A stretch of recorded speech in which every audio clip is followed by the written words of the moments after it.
नमस्कार दोस्तों, मैं हूं अखिलेश और आप देख रहे हैं मेरा YouTube चैनल अखिलेश भट्ट। दोस्तों, इससे पहले मैंने एक वीडियो डाला था जो उत्तराखंड चंपावत में मां बाराही धाम देवीधुरा, और उसके बारे में मैंने आपको बताया था। उस वीडियो में मैंने आपको बताया था कि इस मंदिर की क्या महिमा है, मां की पवित्र गुफा और माता की चोटी भीमशिला, और जिस मैदान पर पत्थरों की लड़ाई होती है यानी कि पाषाण युद्ध, इसके बारे में मैंने आपको बताया था।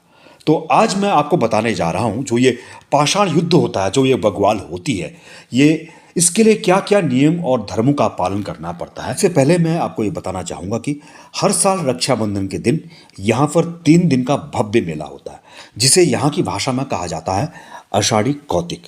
और इसमें सबसे मुख्य होता है बग्वाल, जिसको देखने के लिए लाखों लोग पहुँचते हैं। ये रक्षाबंधन के दिन, जिस दिन पूर्णिमा होती है, उस दिन ये युद्ध होता है, पत्थरों का युद्ध, जिसे बग्वाल कहते हैं। तो इस बग्वाल को खेलने के लिए, इस युद्ध में शामिल होने के लिए क्या क्या नियम और धर्मों का पालन करना पड़ता है, आइए उसके बारे में सबसे पहले मैं आपको बताता हूँ।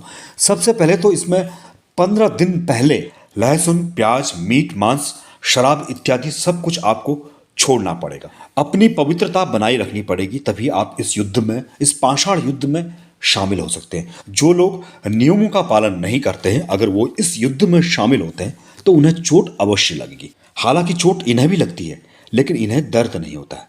ये यहाँ की एक शक्ति है। बहुत पहले से ही ये प्रथा चली आ रही है। ये युद्ध 4 खामों के बीच होता है।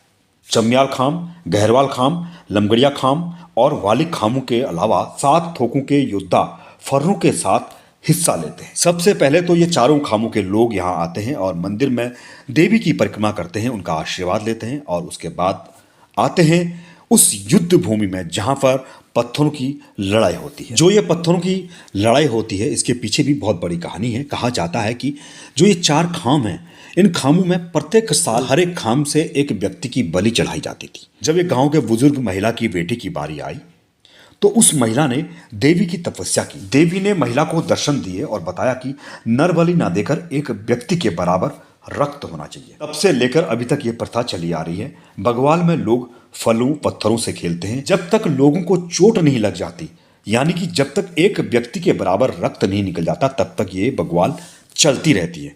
और कहा जाता है कि इस बग्वाल के दौरान बारिश अवश्य होती, चाहे वो एक बूंद हो।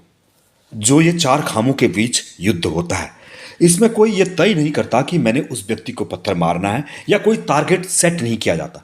सिर्फ आपको पत्थर उठाना है और उस पत्थर को दूसरी तरफ फेंक देना है, यानी कि दूसरे पाले में फेंक देना है। आश्चर्य की बात यह है कि जब युद्ध शुरू होता है, उस मैदान में एक भी पत्थर नहीं होता। पता नहीं ऐसी कौन सी शक्ति है जब इतने सारे पत्थर इस मैदान में आ जाते हैं। आप जब आसमान की तरफ देखेंगे तो आपको लगेगा कि कोई चिड़ियाओं का झुंड उड़ रहा है। इतने सारे पत्थर एक साथ बरसते हैं चारों टीमों में, लेकिन कभी भी किसी को चोट नहीं लगती। चोट लगती है, रक्त बहता है, लेकिन दर्द नहीं होता। जो लोग नियम और कानून का पालन नहीं करते, अगर वो युद्ध खेलता है तो उसे चोट अवश्य लगती है।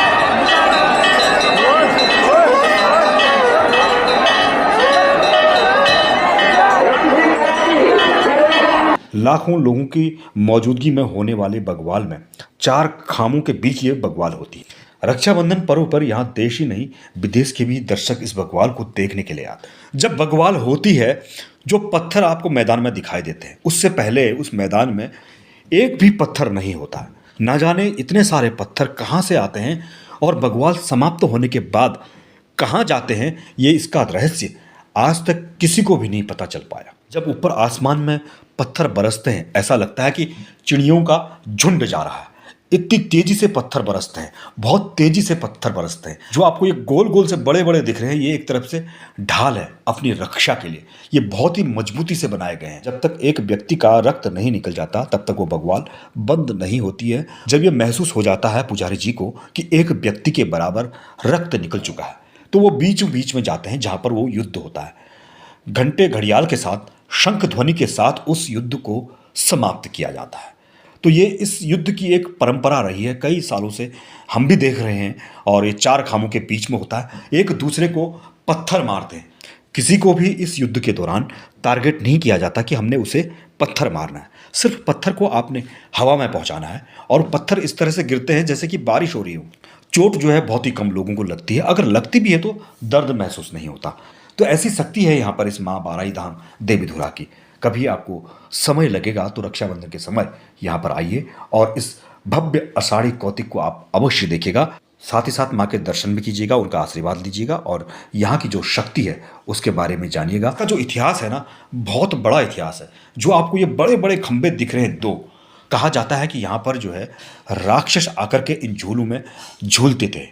और एक कहानी और भी है भाना गंगनाथ की भी, यहाँ पर आकर के वो लोग आते थे, झूलों में झूलते थे। ये तो रही पूरी बगवाल की पाषाण युद्ध की कहानी जो मैंने आपको बताया। आप इस वीडियो को देखें, समय लगेगा तो कभी आप अवश्य जाइएगा।